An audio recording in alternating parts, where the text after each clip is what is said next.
You are 30 feet from an animal that weighs as much as a car. It hasn't seen you yet. It's eating. Its shoulder is higher than your head, and the horns on that skull are longer than your arm. You are holding a stick with a stone tied to the end of it. To feed your family tonight, you have to get closer. Not throw a rock closer, not shout and hope closer. You have to walk into the space where those horns can reach you, plant your feet, and drive that stone into a body built to survive being bitten by lions. If you do it right, you eat for a week. If you do it wrong, you don't get a second try. A hoof breaks your femur, and out here, a broken femur is a slow death sentence. A horn opens your stomach, and there is no one who can close it. You will die on the ground while the animal walks away, annoyed. This was the deal for hundreds of thousands of years. Food required your body to be within reach of the thing you were killing. Every meal was a trade, meat for risk. And then, at some point, humans built something that broke the deal completely. Here's what makes this strange. When scientists went looking for the weapon that changed everything, they expected to find something big, a heavier spear, a better blade, something you could hold up and say, that's the one, that's the thing that made us dangerous. That's not what they found. The weapon that turned humans into the deadliest animal alive was small enough to hold in one hand. It weighed almost nothing. It made no noise. And in some cases, the person it killed didn't even feel the hit that did it. It's not the club. It's not the axe. It's not even the spear. And the first version of it wasn't made of stone or wood at all. It was already attached to your body. Watch a chimpanzee throw something. They do it. They throw rocks, branches, dirt, whatever is nearby. But a full-grown chimp, an animal roughly twice as strong as you are, throws at about 20 miles an hour. A 12-year-old human kid can beat that without trying. For a long time, nobody could explain why. Chimps have more muscle. They should win. The answer turned out to be in the shoulder, and it's genuinely bizarre. When you cock your arm back to throw, you're not just moving your arm. You're stretching the tendons and ligaments across your shoulder like a bowstring. That stretch stores energy. When you snap forward, all of it releases at once, and your arm accelerates faster than muscle alone could ever manage. Your shoulder is a spring. It's the fastest motion the human body can produce. Chimps can't do this. Their shoulders sit high and forward, built for hanging in trees. Ours dropped, widened, and rotated. Our waists got taller and more flexible, so the hips can twist independently of the chest. Every one of those changes makes a thrown object travel faster. And here's the part that stops people. Those changes show up in human skeletons from around 2 million years ago. 2 million years, long before farming, long before cave paintings, long before anyone made anything you'd call art. The throwing body came first. Evolution was already optimizing our ancestors for killing at a distance before they had anything good to throw. Which raises an uncomfortable question. If the body was ready that early, why did it take so long for the weapons to catch up? In the 1990s, workers were digging a coal mine in Schöningen, Germany. They were cutting through waterlogged ground, the kind where oxygen can't reach and nothing rots. They found wood. Long, shaped, deliberate wood. Spears, 9 of them, plus fragments buried in a lakeshore deposit that had sealed them away for around 300,000 years. Wood almost never survives that long. This was a window into a world that normally leaves no trace at all. And the spears were not crude sticks. They were engineered. Each one was cut from a young spruce, with the hardest, densest wood at the base of the trunk carved into the tip. The branches were shaved off. The surfaces were smoothed. Most importantly, the weight was concentrated toward the front, about a third of the way back from the point. That's not decoration. That's a javelin. Modern competition javelins are balanced the same way, because forward weight keeps the tip leading in flight instead of tumbling. Somebody 300,000 years ago understood flight dynamics well enough to build for it, not by writing it down, by throwing, watching, adjusting, and passing the knowledge to the next person. And scattered through the same layer were the bones. Horses, dozens of them, cut and cracked open, killed at the water's edge. That's not one lucky hunt. That's a place people came back to, again and again, because it worked. So the picture flips. These weren't scavengers picking at leftovers. They were hunters with tools designed for the job. But there's a limit hiding inside that discovery, and it's the reason the story doesn't end here. A sharpened wooden point has to punch through hide, fat, and muscle using nothing but its own hardness. Against a horse, that can work. Against something bigger, with thicker skin, the point crushes, slides, and stops. Wood alone wasn't going to be enough, and the fix had already been invented somewhere else entirely. But before that, there was an argument to settle. Because for years, plenty of people looked at those German spears and said they were never thrown at all. Too heavy, too long, probably just held and jabbed. So a team built copies and handed them to people who throw for a living. They matched the wood, the taper, the weight distribution, all of it. Then they recruited trained javelin athletes, gave them time to learn the feel of a weapon that behaves nothing like a modern javelin, and pointed them at targets. The replicas flew, not just through the air, but accurately, with hits landing at around 20 meters and some throws reaching further. That single test rewrote the ceiling. It meant that 300,000 years ago, a skilled hunter could put a spear into a horse from across a clearing, and could do it more than once. There's a detail from those experiments that sticks with you, though. The athletes were good because they had spent years training their bodies for exactly this motion. Accuracy wasn't in the spear, it was in the thousands of hours of practice, which means the weapon was never really the wood. The weapon was a person who had thrown that thing every day since childhood, and a group willing to feed them while they learned. And even that wasn't enough against the biggest animals, because a sharpened wooden tip still had to break through skin like armor plating. At a site called Kathu Pan in South Africa, researchers pulled stone points out of ground that dates to roughly 500,000 years ago. They looked at the damage on them under magnification, and the pattern was specific. Not the wear you get from cutting, not the chipping you get from scraping a hide. These points had fractures that spread out from the tip in a way that only happens on impact, when a hard edge slams into something and stops fast. Then they compared the shape of the bases, narrowed, trimmed, shaped to sit inside a split shaft. These stone points were tied to spears, 500,000 years ago. Sit with the timeline for a second, because it's genuinely strange. The stone tip is older than the famous German spears by 200,000 years. The upgrade came before the weapon it upgraded. Different groups, different continents, solving different halves of the same problem, with no way to talk to each other. And attaching stone to wood is harder than it sounds. Tie a rock to a stick with plant fiber and the first impact rips it loose. You need glue. Neanderthals solved that with birch bark.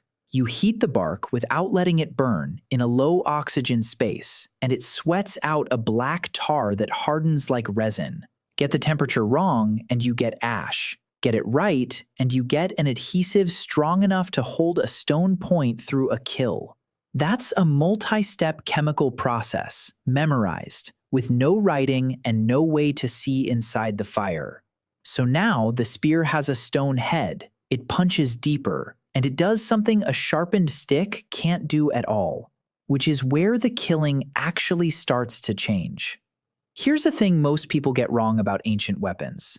They assume a spear kills by knocking something down, by force, by the impact itself. It doesn't. Almost nothing dies from being hit by a spear. Things die from what happens after. A sharpened wooden point pushes tissue aside. It makes a narrow hole that muscle can clamp shut around. The animal bleeds, but slowly, and it runs, and often it lives.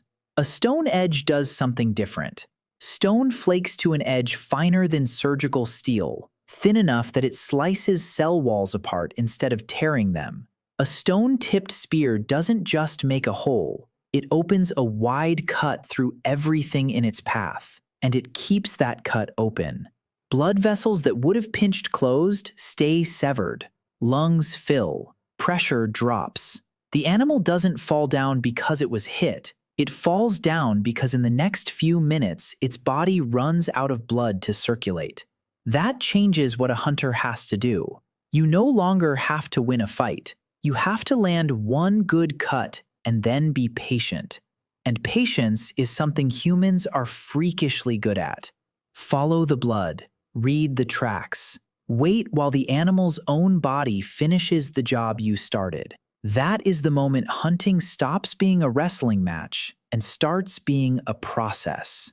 But there's still one enormous problem, and it's the one that was killing people. If you're enjoying uncovering these forgotten truths about ancient humans, take 1 second and subscribe, because what comes next is the discovery that showed scientists exactly how badly this was going wrong. If one stone edge opens a wound, what does a row of them do? Because that's the next thing humans built, and it's the step almost nobody knows about. Instead of one big point on the end of a shaft, they started making blades barely longer than your fingernail. Dozens of them struck off a prepared core, then blunted along one side so they could be gripped without cutting the hand or the glue. Then they set them into a groove down the side of the shaft, in a line, and locked them in with resin. Now the weapon doesn't have a point. It has an edge, running along its length, with the tiny blades angled so they sit like barbs. Think about what that does inside a body. A single point cuts one channel. A row of blades slices a ragged track that muscle can't squeeze shut, and the barbs make it almost impossible for the animal to push the shaft back out. It moves, and the weapon keeps working on it. There's a second advantage that matters just as much out there. When a big stone point snaps, the weapon is finished until someone spends hours making a new one. When one small blade in a row breaks, you pry it out and press a fresh one into the resin. The shaft keeps working. That turns a weapon into something more like a machine with replaceable parts. Some of these tiny blades in southern Africa are around 65,000 years old, and the standardization is what unnerves researchers. They're made to a pattern over and over, at sizes that only make sense if they're going into something, which is the clue. Blades this small are useless on their own. Their entire purpose is to be part of a weapon that hasn't survived. So what were they mounting them on? And why did humans suddenly need weapons so light that the cutting edge weighed less than a coin? The answer to that starts with a problem that was quietly killing hunters, and it took a strange comparison to a modern job to reveal it. In the 1990s, two researchers did something nobody had thought to do. They took the catalog of injuries found on Neanderthal skeletons and compared it, statistically, against injury records from modern professions. They ran it against everything: construction, mining, various sports. One profession matched almost perfectly: rodeo riders. Not because Neanderthals rode anything, because of where the injuries were. On both groups, the damage clustered high on the body: head, neck, upper arms and shoulders, broken ribs, fractured collarbones, the signature of being hit by something large at close range that decided to fight back. Neanderthal skeletons are covered in this. Healed fractures on top of healed fractures, bones that broke, knit crooked, and broke again. One famous individual had an arm so damaged it likely became useless. These people were not losing. They were successful hunters, eating enormous amounts of meat, surviving in brutal cold. That's what makes the pattern so unsettling. This is what winning looked like. Because the thrown spear had a ceiling nobody could break through. In practice, you get maybe 20 to 30 meters of useful accuracy, and that's on a still target. Prey animals aren't still. So the real technique was to stalk in close, get inside 20 feet and stab or thrust at point-blank range. At 20 feet, the animal has time to turn, and the thrusting spear had another cost, one that never shows up in a museum case. Every close-range hunt put your body in the trade, even the successful ones. You came home with a shattered rib and a torn shoulder, and next season you were slower, which made the next hunt more dangerous, which made the injury more likely. There is one more piece of evidence, and it points somewhere darker. A Neanderthal man buried in a cave in Iraq had a deep, angled wound cut into a rib. The angle and the narrowness of it don't match a heavy thrusting spear. They match something thin, light, and fast. Something launched from far enough away that he may never have seen who did it. Meaning that by then, somebody had already figured out how to reach across a distance and kill. So what were they using? The answer sits in a museum drawer and looks like nothing at all. A short piece of antler or bone, curved, with a small hook carved at one end. That hook is a spear thrower. Hold it in your palm, seat the butt of a light spear against the hook, and throw with the whole thing as one unit. What you've just done is add a joint to your arm. Your throwing power comes from a chain of levers: hips, then torso, then shoulder, then elbow, then wrist. Each one adds speed to the last. The spear thrower bolts one more lever onto the end of that chain, and because it's the last link, it multiplies everything that came before it. The dart leaves your hand at roughly double the speed you could manage bare-armed. Your effective range jumps past 30 meters and keeps going. The impact energy climbs sharply because energy rises with the square of the speed. And it costs you nothing. No extra strength required. The device does the work.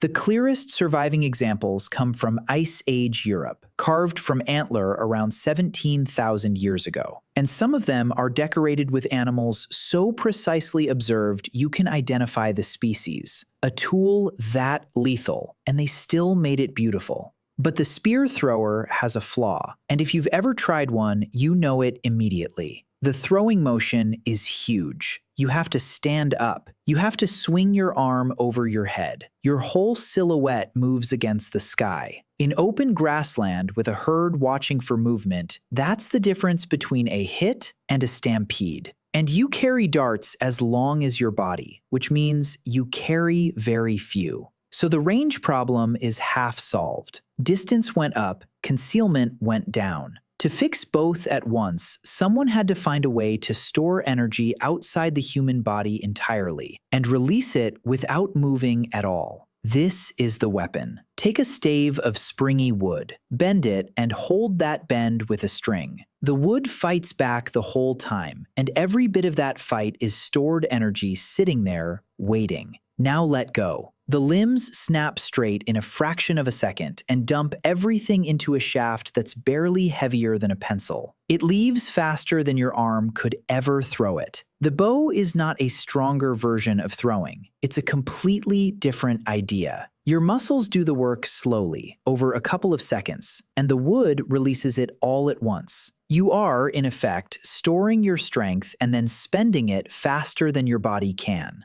Look at what that fixes. You can draw a bow from a crouch, from behind a bush, from flat on the ground. Almost nothing moves. There's no windup, no silhouette, no arm swinging against the horizon. It's quiet. A missed arrow makes a soft sound somewhere in the grass. Animals often don't connect it to danger, and they don't run. So you knock another one. And that's the second fix. Reloading takes seconds, not a walk back into the open to retrieve a spear. The arrows are light, so you carry 20 instead of 2. And drawing a bow is a technique, not a feat of strength. A thin person can use one. An old person can use one. A child can use one. Actual bows are wood, so they rot, and the oldest surviving ones are only around 10,000 years old. But the arrowheads outlive the bows by a lot. In a South African cave called Sibudu, researchers found tiny stone points dating back roughly 64,000 years. They're small, too small and too light for a hand-thrown spear, which needs mass to fly true. They carry impact damage on the tips and traces of glue and binding at the base. Similar tiny points turn up in a rock shelter in Sri Lanka from about 48,000 years ago, used on fast forest animals in dense cover, where you can't throw anything at all. The bow is very old, and it's spread everywhere, but it has one weakness, and it's the one that decides this entire story. An arrow is light. Light means it doesn't penetrate deep. Shoot a 2,000-pound animal with a pencil-sized shaft and you have annoyed it, not killed it. So how did a weapon that can't punch through a big animal become the deadliest thing on Earth? Before that, there's one part of the arrow nobody thinks about, and without it, the whole thing is useless. An arrow is the hardest thing in this entire story to build, and the stone tip is the easy part. Try launching a thin shaft with that much force behind it. The push comes from one end and the shaft bends. It whips sideways as it leaves the bow, wobbles, and sails off target. Too stiff and it fights the string. Too soft and it snakes. So the wood has to be selected for how much it flexes, then straightened, then matched. Shafts had to be made in sets that behaved the same way, because an arrow that flies differently from the last one is worthless when you only get one shot. Then there's the back end, a groove cut into the tail so it seats on the string without slipping, and vanes fixed near the rear to drag the tail into line behind the tip.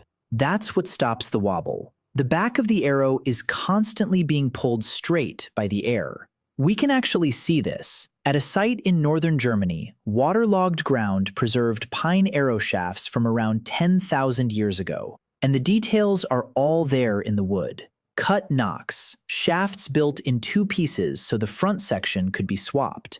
Marks near the tail where something was bound on. That's a finished product, not an experiment, which tells you the design had been refined for a very long time before those particular arrows were dropped in the mud. So the system is complete. Stored energy, silent release, replaceable cutting edges, a shaft engineered to fly straight, and it still couldn't kill anything big. That gap is where the real weapon was hiding, because the arrow was never supposed to do the killing. In a cave on the border of South Africa and Eswatini, researchers found a thin, polished stick of animal bone, around 24,000 years old. It had been worn smooth from use, and there was residue on it. When they analyzed the residue, it contained a chemical marker for castor bean. Castor beans contain ricin. It is one of the most lethal natural poisons known. The stick is an applicator, something you dip and wipe along a shaft. And in the Kalahari, hunters were still doing a version of this within living memory. They dig up the larvae of a specific beetle, squeeze the contents out, and work it into the arrow just behind the point, deliberately leaving the very tip clean so they don't scratch themselves while handling it. That last detail tells you everything about how dangerous the substance is. The poison doesn't drop the animal on the spot. It works over hours, sometimes over a day or more. So the hunt becomes something else entirely. You put one small arrow into a giraffe or an eland, and then you walk. You read the tracks, follow the drift of the herd, sleep, and keep walking. Eventually, you find the animal down. You did not overpower it. You did not outrun it. You infected it and outweighted it. That's the completed weapon. Not the bow by itself, and not the point by itself. A silent delivery system that puts a chemical inside a body from 50 meters away, and then a tracking skill that collects the result whenever it's ready. Every part of the ancient trade is gone. No reach, no risk, no strength contest, no wrestling with something bigger than you. The hunter never enters the fight. There's one more habit that shows how well they understood what they'd built. When the animal is butchered, the flesh around the wound is cut away and thrown out. The rest is safe to eat. They knew exactly how far the poison traveled through a body, and they trusted that knowledge with their own meals. So the weapon is finished. Now look at what it did. Around 13,000 years ago, groups spreading through North America were making a stone point you can recognize instantly. Long, leaf-shaped, and flaked along the base so a channel runs up the middle of it, which let it sit deep and tight in a split shaft. They turn up across the continent, made to the same design in a stunningly short span of time. and at several sites, they turn up inside the rib cages of mammoths. At a handful of locations in the American Southwest, excavators found these points scattered among the bones of individual animals, along with the tools used to butcher them. Not a whole herd, single animals, killed and taken apart where they fell. Now hold that against the timeline. Within a few thousand years of humans arriving, most of the largest animals in the Americas were gone. Mammoths, mastodons, ground sloths bigger than a bear, horses and camels native to that continent wiped out there entirely. Scientists still argue hard about how much of that was people and how much was a shifting climate at the end of the Ice Age. And the honest answer is that both were happening at once. But the same pattern repeats on continent after continent, and the timing keeps lining up with human arrival, not with the weather. Here's what makes it chilling rather than just sad. These animals had no instinct for us. Nothing in their evolutionary history taught them to fear a small, slow, two-legged shape standing at a distance doing nothing threatening. By the time they learned, the lesson was useless. That's the true measure of the weapon. It didn't just win fights. It removed species that had survived everything else the planet had thrown at them for millions of years. And the moment that becomes true of animals, it becomes true of people. In the Nile Valley, in a cemetery excavated at Jebel Sahaba, archaeologists uncovered dozens of bodies from around 13,000 years ago. Men, women, and children. Embedded in and around the bones were stone flakes and points. Some bodies had dozens of them. Re-examinations found healed injuries as well as fatal ones, meaning some of these people had survived earlier attacks and then died in a later one. It is one of the oldest known records of organized, repeated human violence. And the weapon leaving the marks is the projectile. At Nataruk, on the edge of a lake in Kenya, another group was found from roughly 10,000 years ago. Their skeletons show crushed skulls and obsidian points lodged in bone. Obsidian isn't local to that spot, which means the weapons were carried in. This wasn't a fight that broke out. It was a group that traveled somewhere to do this. And then there's the most famous case of all. A man frozen into a glacier in the Alps, roughly 5,300 years ago. For years, everyone assumed he died of exposure. Then, a scan found a stone arrowhead buried in his left shoulder, fired from behind and below. It had torn a major artery. He bled out in minutes. There are defensive cuts on his hand from a fight days earlier, and somebody had pulled the arrow shaft out and left the head inside him. He never saw it coming. That's the whole point. Think about what the bow did to human conflict. Before it, killing another person meant getting close, and getting close meant they could hurt you back. Strength mattered. Nerve mattered. Being willing to die mattered. The bow deleted all of that. It made killing cheap. A stranger at 50 meters can end you, and there is nothing you can do about it, and they can be gone before anyone knows they were there. You can't negotiate with a distance. You can't intimidate it. You can't out-muscle it. And it changed what a group had to fear. A camp can post guards against a predator because a predator has to come to you. It can't post a guard against a line of people in the tree line who never step out of it. That's the shift buried in those cemeteries. Violence stopped being an argument that got out of hand and became something you could plan, carry out, and survive. So, what was the deadliest weapon ancient humans ever made? It wasn't the biggest thing they built. It was the bow and the poisoned arrow. And the reason is not the damage it does. It's the risk it removes. Every weapon before it charged the user a price. The thrusting spear cost you broken ribs and a shattered shoulder. Even the spear thrower cost you your cover. The bow charged nothing. It let one person of any size kill from a place of total safety, silently, repeatedly, and then walk away. That's the invention, not the arrowhead.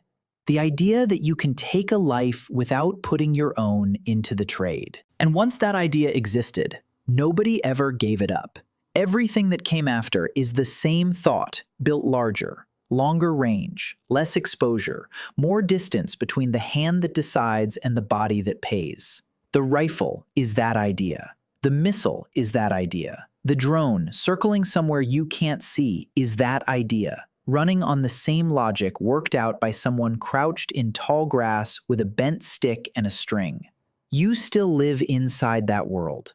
Right now, the greatest dangers to you are almost all things you'd never see arrive. So the honest answer to the question isn't an object at all. It's a rule they discovered and never broke, written first in wood, string, and beetle poison. Whoever stands further away wins.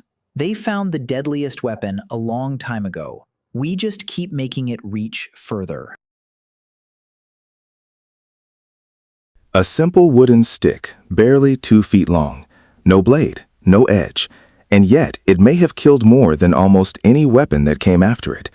Most people picture ancient weapons as blades, spears, axes, swords, sharpened for close, brutal combat. The most transformative weapon came earlier, and it wasn't for fighting at all. It was for distance. Tens of thousands of years before metal, humans invented the atlatl, a simple lever carved from wood or bone, designed to launch a dart with far more force and range than a human arm alone could ever produce. Using leverage instead of muscle, it could hurl a projectile at speeds capable of piercing the hide of animals many times a human size. That single invention rewrote the rules of survival. Before it, hunting large, dangerous prey meant getting close enough to risk your life. After it, a hunter could strike from a distance, with force enough to bring down mammoths, bison, and other megafauna that had never faced a threat like it before. Some researchers studying the timing of large animal extinctions across multiple continents have pointed to this shift as more than coincidence, arguing that the arrival of long-range, high-force weapons like the atlatl coincides suspiciously closely with the disappearance of species that had survived every previous threat nature had thrown at them. We tend to picture the deadliest weapons in history as things built for war, designed specifically to kill other humans. The atlatl wasn't built for that at all. It was built to feed a family. And in doing so, quietly, patiently, one thrown dart at a time, it may have reshaped the entire animal kingdom long before anyone ever swung a sword.